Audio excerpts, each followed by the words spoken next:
Deem convince और convince में क्या डिफरेंस होता है।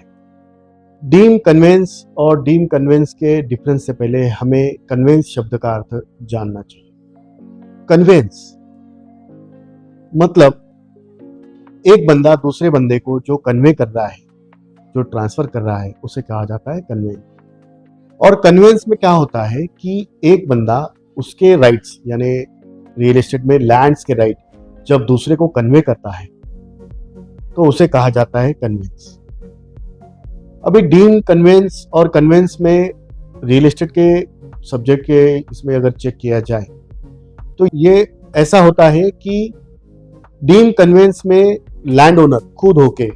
अलॉटीज ऑर्गेनाइजेशन या फिर एसोसिएशन को लैंड के सभी राइट कन्वे करता है, ट्रांसफर करता है।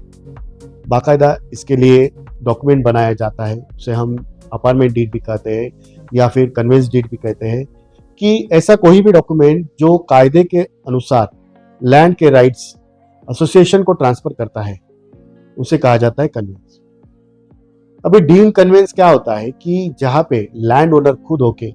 कन्वे नहीं करना चाहता है या फिर कन्वे डिले कर रहा है या किसी कारण वो फ्यूचर में लैंड्स के कुछ राइट्स उसके पास रखना चाहता है तो वो कन्वे नहीं करता है, तो उस वक्त आपको डीम कन्वेंस का रास्ता अपनाना पड़ता है। डीम कन्वेंस का रास्ता अगर कोऑपरेटिव हाउसिंग सोसाइटी के बारे में देखा जाए तो कोऑपरेटिव हाउसिंग सोसाइटी के केस में क्या होता है कि आपकी सोसाइटी का कन्वेंस अगर नहीं हुआ है और लैंड ओनर या बिल्डर प्रमोटर आपको वो कन्वेंस नहीं दे रहा है तो आप आपके रजिस्ट्रार के पास जाके एप्लीकेशन कर सकते हैं along with document and information कि हमें लैंड का कन्वेंस मिले। अगर वो रजिस्ट्रार के थ्रू होता है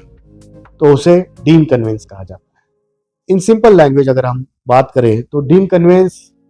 और कन्वेंस में सबसे मेन डिफरेंस ये है, कन्वेंस में लैंड ओनर खुद होके लैंड का कन्वेंस या फिर राइट्स अलॉटीज को ट्रांसफर करता है और डीम कन्वेंस में वो खुद होकर नहीं करता है,